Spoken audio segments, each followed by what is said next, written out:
From a small Detroit workshop in 1903, Henry Ford didn't just build a car company, he built the modern world.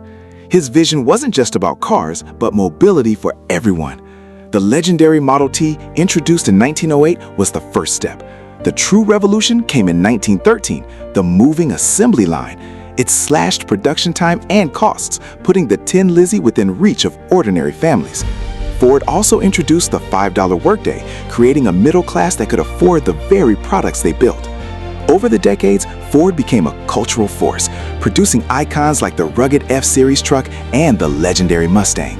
The company pivoted to build bombers during World War II and later weathered the 2008 financial crisis without a government bailout, a unique feat among Detroit's giants.